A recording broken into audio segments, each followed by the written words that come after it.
Hello, this is Father Michael Nasser coming to you from St. Nicholas Orthodox Church here in Grand Rapids, Michigan.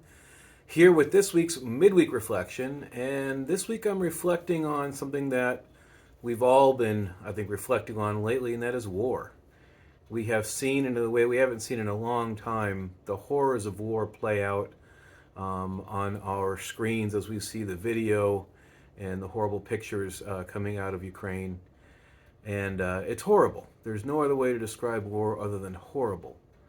Um, and yet, the surprising thing is we live in a relatively peaceful time, even with this conflict raging, as we're seeing. Um, there are relatively few ongoing armed conflicts in the world compared to other times in history. However, it's not the only one. We're seeing it playing out on real time because of the internet and media.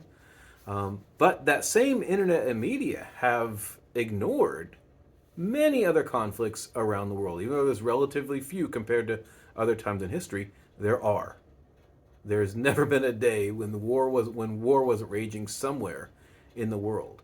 Now, why is war on our minds? Because of course this one has potential to spill out to a greater conflict, but because we're seeing it play out. Whereas the media have decided, for whatever reason, the other conflicts going on around the world aren't deserving of the time and attention, and maybe because we wouldn't be interested. Who knows?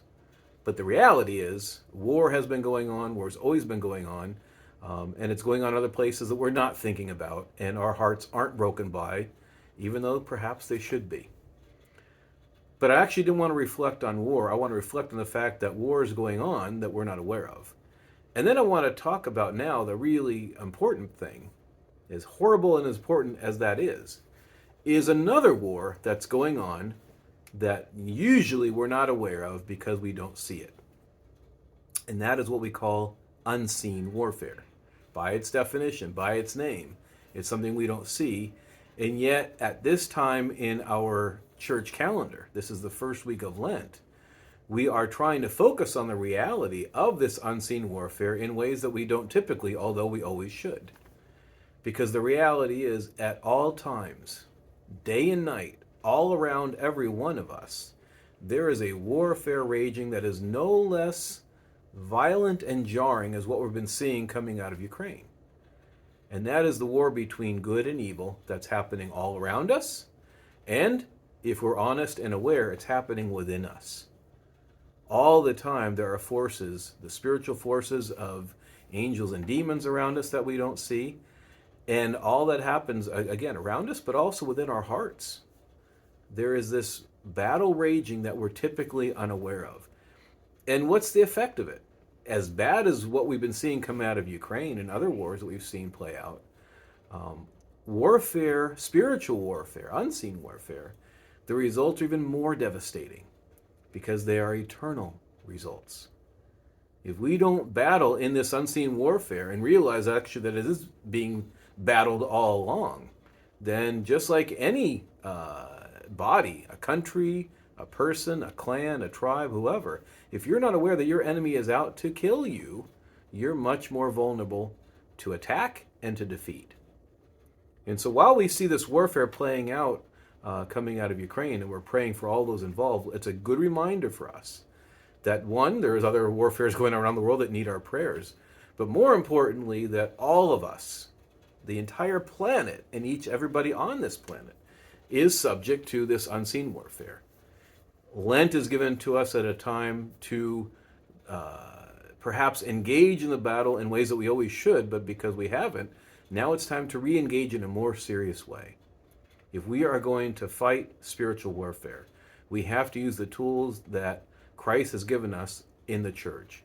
And those two tools are primarily prayer, fasting, and almsgiving. Yes, we talk about them as Christian disciplines, and this time of year we try to intensify them in our Lenten efforts. But the reality is these are the tools of spiritual warfare. These are the tools that we will use, the weapons we will use to fight this spiritual warfare so that we can accept the gift of salvation that God wants to give us, but he doesn't force upon us.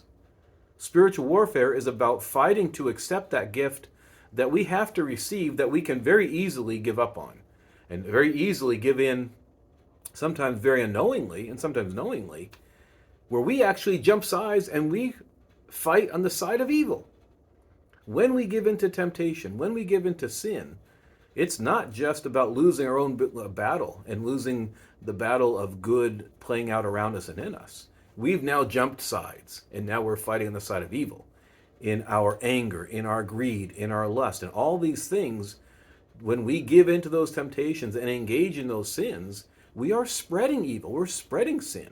We're now the aggressor. We're the ones fighting on behalf not of God and of goodness, but of evil and of the devil.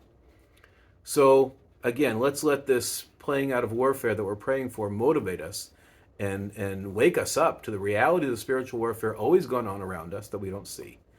And let's use this Lenten time to re-engage in that warfare, to rededicate ourselves to be on the side of good, no matter how hard that is, and know that our good and loving God is there with us to inspire us, to strengthen us, and to guide us as we engage in that spiritual warfare, as He works with us for the salvation of our souls.